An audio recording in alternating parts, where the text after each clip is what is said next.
नमस्कार मंडळी, आपल्या प्रभास किचन या मराठी चॅनलमध्ये मी राणी तुमचं खूप खूप स्वागत करते। तर मंडळी, 1 मे हा दिवस महाराष्ट्र दिन म्हणून ओळखला जातो। अगदी 2 दिवसांवर 1 मे हा दिवस आलेला आहे। तुम्हा सर्वांना महाराष्ट्र दिनाच्या भरपूर शुभेच्छा। आज आपण बनवतोय महाराष्ट्रीयन पिठलं भाकरी। रेसिपी बघूयात। गॅसवरती मध्यम फ्लेमवरती मी कढईमध्ये तेल गरम करून घेतलेलं होतं। त्यामध्ये अर्धा चमचा मोहरी चांगली तडतडून दिलेली आहे। त्यामध्ये आता आपण जिरं घालून घेऊयात। फोडणी छान झाली की अगदी आपला पदार्थ अगदी खमंग होतो। आता त्यामध्ये हिंग, कढीपत्ता आणि बारीक चिरलेला कांदा मी इथे घातलेला आहे। आता कांदा आपल्याला छान गुलाबी होईपर्यंत परतून घ्यायचा आहे। त्यामध्ये मी 1 चमचा लसूण आणि मिरचीची पेस्ट घातलेली आहे। तुम्हाला हवं असेल तर तुम्ही इथे मिरची कट करून घालू शकता। पिठलं बनवताना नेहमी त्यात गुठळ्या होतात, यासाठी इथे मी 1 वाटी बेसन पाणी घालून छान असं पेटून घेणार आहे।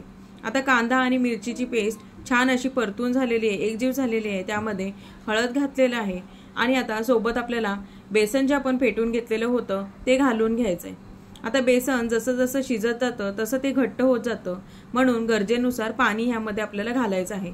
इथे मी सरसरीत पिठलं होण्यासाठी थोडं जास्तच पाणी घातलेलं आहे। चवीनुसार मीठ घालून घेऊयात, कोथिंबीर घालूयात आणि छान पुन्हा एकदा आपण एकजीव करून घेऊयात।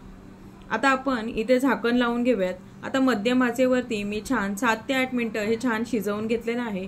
आता इथे बघू शकता आपलं मस्त असं झणझणीत पिठलं तयार झालेलं आहे। आता यासोबत गरमागरम ज्वारीची भाकर बनवणार आहोत। पीठ अगोदरच मळून ठेवलं होतं, मस्त भाकरी थापून घेतलेली आहे। तव्यावरती भाजून घेऊयात। भाकरी टाकली की गॅस मध्यम करून भाकरीवर पाणी लावून घ्यायचं। वरचं पाणी थोडी सुकलं की त्यामध्ये आपल्याला ही भाकरी पलटून घ्यायची। आता दोन्ही बाजूने खरपूस भाजायची। आपली भाकरी तयार झालेली आहे। सोबत चला आपण ताट वाढून घेऊयात। तर गरमागरम पिठलं भाकरी, तोंडी लावायला कांदा, हिरवी मिरची, सोबतच लोणच्याची फोड मी इथे ठेवलेली आहे। तर आपली आजची पिठलं भाकरीची रेसिपी तुम्हाला जर आवडली तर लाईक, शेअर, सबस्क्राईब करायला विसरू नका। कमेंट सुद्धा करा। पुन्हा भेटूयात। धन्यवाद।